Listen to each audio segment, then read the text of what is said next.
क्या आपको लगता है भारत इस तरह के ओछे हथकंडे करके सच की आवाज को दबा सकता है? दबा सकता। देखिए, जो फैसला ये किया गया है जिसमें कि मेरे यूट्यूब चैनल को भी बैन किया गया है, मैं तो बिल्कुल अपनी हमारे जितने भी, इवन डॉन का भी मैं देखती हूँ या दीगर जो चैनल्स हैं, ना तो हम कोई जहर उगलते हैं, ना हम कोई प्रोपेगेंडा बताते हैं, ना हम कोई फेक न्यूज़ शेयर करते हैं। हम एक पूरी तरह से जितने भी चैनल्स को उन्होंने बैन किया है, मुझे तो हैरत है कि वो सब के सब जो है वो प्रोपेगेंडिस्ट नहीं है, वो प्योर जर्नलिस्ट हैं, वो पाकिस्तान और हिंदुस्तान के अमन की बात करते हैं, एक स्ट्रांग वॉइस है। उसके बावजूद जो है वो इन चैनल्स को मुझ समेत जो है वो बैन किया गया है। तो मेरा ख्याल है कि बहुत ही हैरान कुन ये फैसला है, लेकिन इसका मतलब ये है कि पाकिस्तान को भी अब इस तरह का रिएक्शन जो है वो शो करना पड़ेगा। हिंदुस्तान ये क्लेम करता है कि वो दुनिया की सबसे बड़ी जमहूरियत है, वो ये क्लेम करता है कि वो आज़ादी राय का बहुत बड़ा दाई है, वो ये कहता है कि उनकी जो आवाज़ है वो पूरी दुनिया में इसलिए गूंजती है क्योंकि वो जमहूरियत पसंद है। तो ये उनके तमाम जो ड्रामा है जमहूरियत का, आज़ादी राय का, आज़ादी इजहार का, ये उसको एक्सपोज कर रहा है। वैसे तो हिंदुस्तान के अंदर कोई आज़ादी राय नहीं है, खुद उनके अपने मुल्क के अंदर जो सेम वॉइसेस हैं उनके साथ जो सलूक हो रहा है, लेकिन इसके साथ साथ अब वो रीजनल उसके ऊपर भी आ गए। और मुझे सबसे ज्यादा हैरत तो यूट्यूब के ऊपर है कि क्या यूट्यूब जो है वो हिंदुस्तान से रन किया जाता है, क्या यूट्यूब जो है वो हिंदुस्तान की बात मानता है, क्या यूट्यूब जो है वो हिंदुस्तान के इससे पहले इजराइल के खिलाफ करने के ऊपर जो है वो बहुत सारे अकाउंट्स की मुझ समेत जो है वो रीच कम हुई थी, और अभी हिंदुस्तान के खिलाफ बात करने के लिए जो कि पाकिस्तान पर अटैक करना चाहते हैं उसको करना, क्या यूट्यूब की पॉलिसी इन दो मुल्कों के ताबे है? ये एक बहुत बड़ा सवाल है जो कि उठाना चाहिए। तो मेरा ख्याल है कि हिंदुस्तान के अंदर उनका जो जमहूरियत का जनाजा तो पहले ही निकल चुका है, लेकिन वहां पे आज़ादी राय का गला घोंटा जा रहा है, वहां पे सेम वॉइसेस का गला घोंटा जा रहा है, हमारे मैचेस तक वहां पे दिखाए नहीं जा रहे हैं। और हम अफसोसनाक बात यह है कि ना सिर्फ ये कि हमारे यहाँ तमाम चीजें उनकी चल रही हैं, उनका आईपीएल भी पाकिस्तान के अंदर देखा जा रहा है, हमारे उनके न्यूज चैनल्स भी यहाँ पे देखे जा रहे हैं यूट्यूब के ऊपर, उनके जो यूट्यूबर्स हैं वो भी हमारे यहाँ देखे जा रहे हैं। तो मेरा ख्याल है जो प्रोपेगेंडा करते हैं, जो सेम वॉइसेस हैं, पाकिस्तान को बिल्कुल उनको नहीं बैन करना चाहिए। बहरहाल पाकिस्तान की जमहूरियत जैसी भी है उनसे करोड़ दर्जे इस वक्त बेहतर है, लेकिन उसके साथ साथ पाकिस्तान को ये जरूर इसको देखना चाहिए और यूट्यूब को ऑफिशियली लिखना चाहिए कि आप किस तरह से किसी एक मुल्क के चैनल्स को जो है या उनके टीवी चैनल्स को या जो प्राइवेट चैनल्स हैं उनको आप बैन कर सकते हैं। क्या हिंदुस्तान के ताबे है यूट्यूब की पॉलिसी? क्या वो पॉलिसी मेकर्स हैं, वो पॉलिसी बनाते हैं?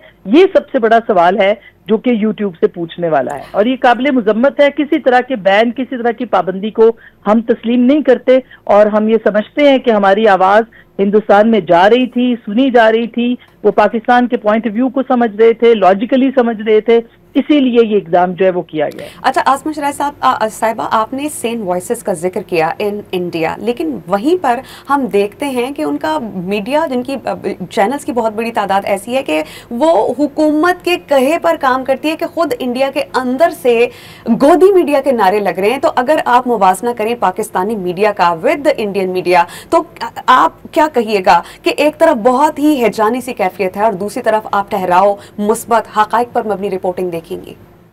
देखिए, हमारे अंदर बहुत सारे मसाइल हैं। हमारी जमहूरियत बिल्कुल आइडियल जमहूरियत नहीं है।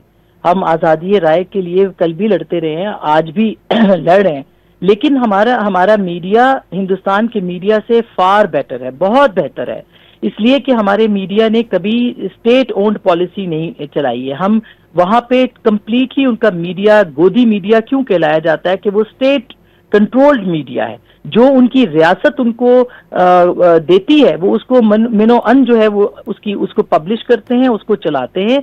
वो अपनी उनकी आज़ाद राय खत्म हो चुकी है। वो नहीं समझते कि उनको अपना माइंड भी अप्लाई करना है। वो इन्वेस्टिगेशन नहीं करते हैं, वो नहीं देखते कि क्या गलत है क्या सही है। मसलन यही जो अटैक है, मुझे बताइए हिंदुस्तान के कितने चैनल्स के ऊपर या कितने अखबारात के अंदर ये सवाल उठाए गए हैं कि हिंदुस्तान की अपनी सिक्योरिटी किधर थी? वो 7 लाख या 12 लाख फौज वहां पे क्या कर रही थी? ये जो इसकी जो जियो स्ट्रेटेजिक पोजीशन है या जो इसकी जोग्राफियाई पोजीशन है इस जगह की, पहलगाम की, वहां तक दहशतगर्द कैसे पहुंच गए? इतनी सिक्योरिटी के बावजूद कैसे पहुंच गए? तो मेरा ख्याल है ये सवाल उठाने वाले हैं जो कि हिंदुस्तान के मीडिया ने سوال نہیں کیے، اور جیسے ہی مودی سرکار نے پاکستان کے خلاف پروپیگنڈا شروع کیا، بلکہ ان سے پہلے، یعنی ابھی سرکار کا پوائنٹ آف ویو آیا نہیں تھا، تو ہندوستان کے میڈیا نے پاکستان کو بلیم کرنا شروع کر دیا، کیونکہ وہ یہ سمجھتے ہیں ان کو جو اسٹیٹ نے ان کو آرڈرز دیے ہوں گے یا جس طرح سے ان کو ہدایات ملی ہوں گی، اسی کے مطابق جو ہے ان کا میڈیا جو ہے وہ بولنا شروع ہو گیا۔ تو یہ میڈیا نے نیریٹو بنایا، اور اس کے بعد جو ہے یہ سارے معاملات دیکھے، تو میرا خیال ہے یہ بہت بڑا سوال ہے جو کہ اٹھانے والا ہے کہ ہندوستان کا میڈیا قطعی طور پر آزاد میڈیا نہیں ہے، وہ ایک اسٹیٹ کنٹرول میڈیا ہے، وہ گودی میڈیا ہے، اور انہوں نے یہ ثابت بھی کیا ہے۔ اچھا آسما شرائع صاحب، بہت آپ نے جو سوالات اٹھائے ہیں، خود وہاں کی پارٹی عام آدمی پارٹی کے لوگ اور وہاں کے بہت سے باشعور، یا جن کو آپ سین وائسز کہہ رہی تھی، I would like to quote the same, لوگ آوازیں اٹھا رہے ہیں۔ تو بھارت اس واقعے سے متعلق کوئی ٹھوس شواہد پیش نہیں کر رہا، ایسے میں جب پاکستان یہ کہہ رہا ہے کہ شفاف تحقیقات کی جائیں، تو پاکستان کا سٹانس کتنی اہمیت رکھتا ہے انٹرنیشنل لیول پر؟ دیکھیے، پاکستان کا سٹانس بہت اہمیت رکھتا ہے، میرا خیال ہے اسی وجہ سے ان کو ضرورت پیش آئی کہ وہ پاکستان کے ٹی وی چینلز کو یا یوٹیوب چینلز کو بین کریں، کیونکہ پاکستان کا جو موقف ہے، ہم کوئی اپنے میڈیا اسٹیٹ کو بالکل بھی وہ فالو نہیں کرتے ہیں، ہم سوال اٹھاتے ہیں، ہم اپنی اسٹیبلشمنٹس پہ سوال اٹھاتے ہیں، ہم اپنے طاقتوروں پہ سوال اٹھاتے ہیں، ہم مقتدرہ پہ سوال اٹھاتے ہیں، ہم ہندوستان پہ بھی اسی طرح سے سوال اٹھاتے ہیں۔ تو ہمارا میڈیا تو الحمدللہ اپنی جگہ پہ، اپنی پوزیشن پہ کسی سے ڈائریکشنز نہیں لے رہا، بلکہ ہم آزادانہ صحافت کرتے ہیں اور کرتے رہیں گے، اس لیے کہ ہم نے لڑائی لڑی ہے، ہر طرح کے با اختیار لوگوں سے، مقتدرہ سے لڑائی لڑ کے اپنی آزادی لی ہے۔ بہت بہت شکریہ جی، تھینک یو سو مچ۔ آسما شرازی صاحبہ، سینئر تجزیہ کار، ہمارے ساتھ موجود تھیں۔